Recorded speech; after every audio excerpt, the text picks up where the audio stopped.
파클리탁셀은 1967년 월가 와니에 의해 처음으로 분리된 후 그 작용 메커니즘 등에 대한 연구가 광범위하게 진행되었으며 강한 세포독성과 항암작용을 나타낸다는 것을 발견하여 1992년 미국 브리스톨 마이어스 스퀴브사에 의해 상업화되어 항암제로 사용되고 있습니다. 파클리탁셀은 기존 항암제와는 달리 유사 분열기의 암세포 분열을 억제함으로써 비교적 낮은 독성과 강력한 항암작용으로 인하여 1990년대에 가장 널리 사용되는 항암제가 되었습니다. 이러한 파클리탁셀은 미국 FDA에 의해 1992년에 난소암, 1994년에 유방암에 탁월한 효능이 있음이 확인되어 사용이 허가된 이후 1997년에는 카포시 종양 치료에도 사용이 허가되었습니다. 이 외에도 간암, 폐암, 류마티스성 관절염, 알츠하이머 등의 치료 목적으로 적응증이 확대되었습니다. 2001년 11월 14일 주식회사 코오롱이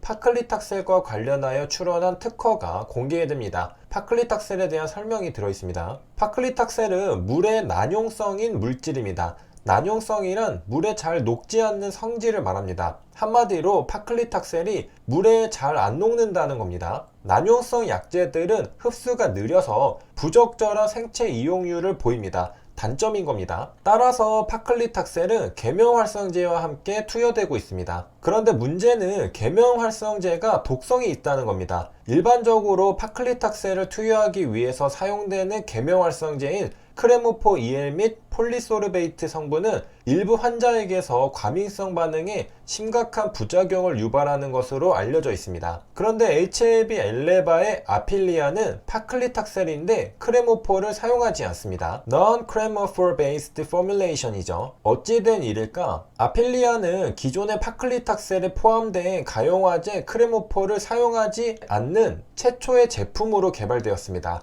크레모포는 독성이 있는데 크레모포를 사용하지 않았으니까 독성이 줄어들게 됩니다. 그래서 아필리아는 기존의 파클리탁셀보다 부작용을 낮출 수 있는 것이죠. 가용화제는 계면활성제입니다. 가용화제는 물에 용해되지 않는 물질을 가용화하기 위해 사용되는 계면활성제입니다. 자료 화면은 계면활성제입니다. 물과 친한 친수기와 기름과 친한 친유기가 있습니다. 계면활성제는 각기 다른 두 물질의 경계면을 없애고 융합하고 혼합시켜주는 원료입니다. 화장품도 계면활성제가 들어가는데요. 왜냐하면 화장품의 성분에 기름이 많기 때문이죠. 물과 기름은 잘 안 섞이죠. 그래서 계면활성제를 갖고 각기 다른 두 물질인 물과 기름을 인공적으로 잘 섞어주는 겁니다. 화장품의 제조 과정은 크게 세 가지로 나눌 수 있습니다. 가용화, 유화, 분산입니다. 가용화와 유화는 액체 대 액체를 균일하게 혼합하는 기술입니다. 분산은 액체 대 고체를 균일하게 혼합하는 기술입니다. 먼저 가용화는 물과 기름을 섞어 미셀을 통해 투명하게 만드는 겁니다. 왼쪽 그림은 미셀의 입자 모형도입니다.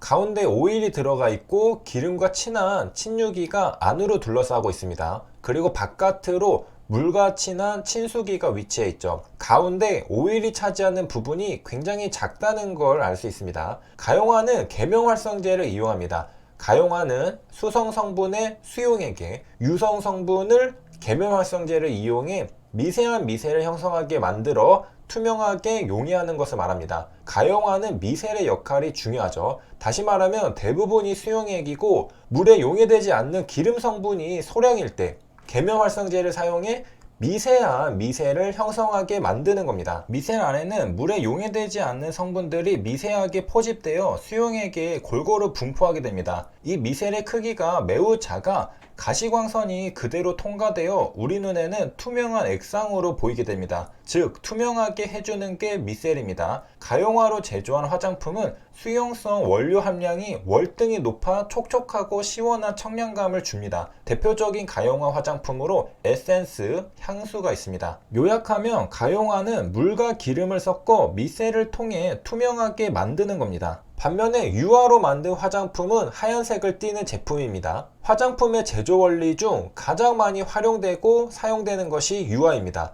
유화는 제조의 꽃이며 핵심 기술로 계면활성제로 발전해온 화장품 산업에서 화장품의 역사는 곧 유화의 역사입니다. 가용화에 비해 훨씬 많은 양의 유성 성분을 수용액에 균일하게 혼합하여 유지하는 기술이 유화입니다. 계면활성제에 의해 생성되는 유화 입자가 가용화의 미셀보다 훨씬 커지므로 가시광선을 통과시키지 못하고 반사하여 유화 제품은 하얀색을 띱니다. 유화가 영어로 에멀전입니다. 시중에서 볼 수 있는 크림, 하얀색 로션 등이 바로 유화 제품입니다. 이렇게 생성된 유화 입자는 가용화의 미셀에 비해 수백에서 수천 배는 큽니다.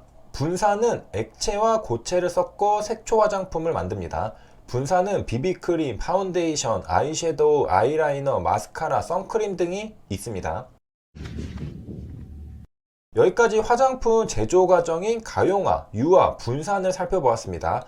우리가 주목할 과정은 가용화 과정입니다. 자료 화면을 보면 물속에 미셀이 떠다니는 걸 볼 수 있습니다. 가운데 유성 성분이 있고 작은 미셀을 형성하고 있습니다.